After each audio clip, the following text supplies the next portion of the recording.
I want you to think about the last time you bought something on installments. Maybe it was a phone, maybe it was a television, maybe it was a piece of furniture, an appliance, or something for your home. The salesperson smiled and said something that made the whole thing feel completely reasonable. You do not have to pay the full amount today, just a small amount every month. Easy, comfortable, manageable. And in that moment, it genuinely did feel easy. It felt like a smart decision, actually. You got what you wanted, you kept your cash available, you walked out with something you needed or wanted without any single painful moment of paying for it. The monthly amount was small enough that it barely registered as a real financial commitment. But here is the question nobody asked you in that shop. What is this actually going to cost you? Welcome to Wealth Academy. My name is Dilawar, and here we take the money lessons that schools never taught us and turn them into stories that stay with you. Today, we are pulling back the curtain on one of the most cleverly designed financial traps in modern life, the EMI, the installment plan. Buy now, pay later. Whatever name it goes by in your life, the mechanics are the same. And by the end of this video, you will never look at a monthly installment offer the same way again. Let me start with someone you might recognize in yourself. There was a young man, let us call him Tariq. Tariq was 28 years old, working a decent job, living independently for the first time in his own small apartment. He was not someone who spent recklessly. He thought of himself as careful, actually. He compared prices before buying. He didn't impulse shop. He considered himself reasonably responsible with money. But Tariq had one habit that he never examined closely.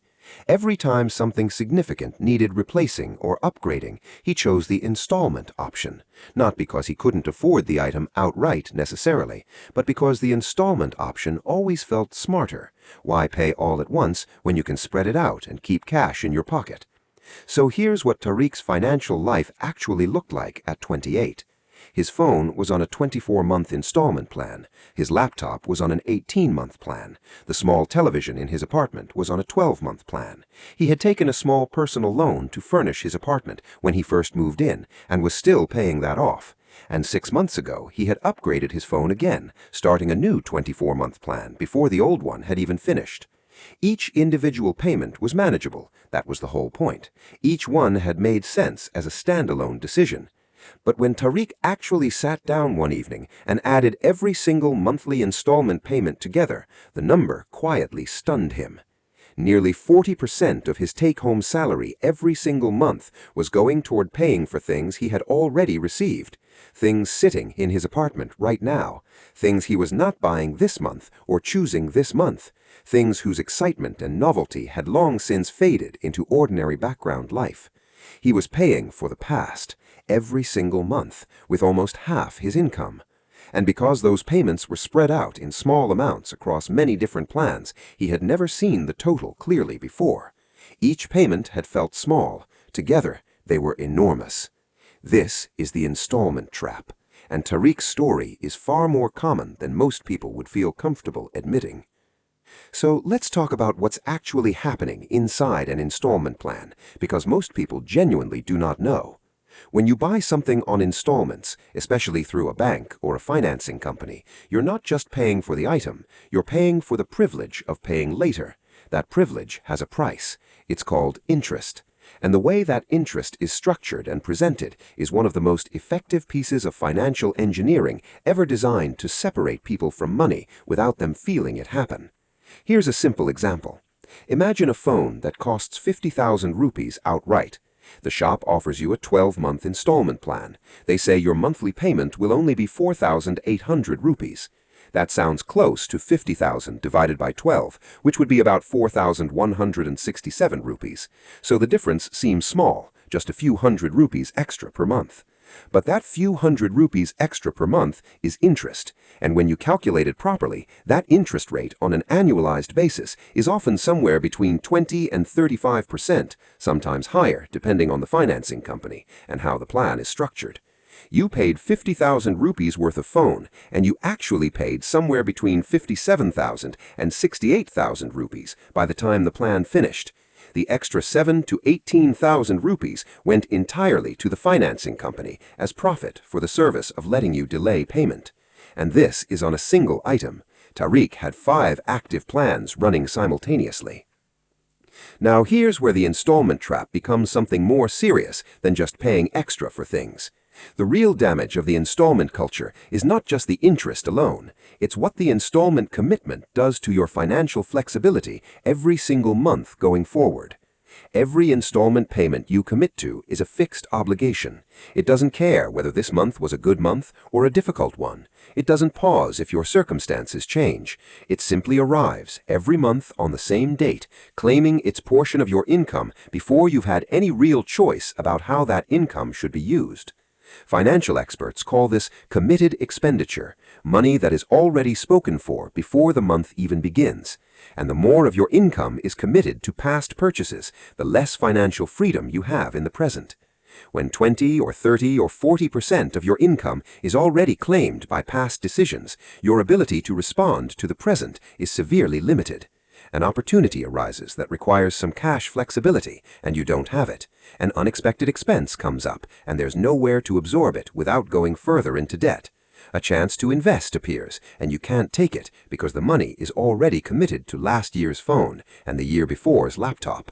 You're not broke, exactly, but you're not free either. You're living in a financial past while trying to navigate a financial present, and it's extraordinarily difficult to build a future from that position. Let me introduce you to someone else.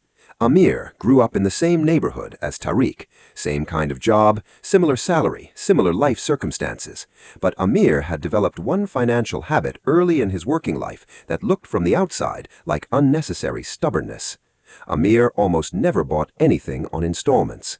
When he needed something significant, he saved for it first. He identified what he needed, calculated the cost, set aside a specific amount from each month's salary into a separate small fund he called his purchase fund, and waited until the money was there before buying. Sometimes this meant waiting 3 months, sometimes 6. Once it meant waiting almost a year for something he genuinely wanted. His friends occasionally teased him about this. Just get it on installments, they would say. You're making your life unnecessarily difficult.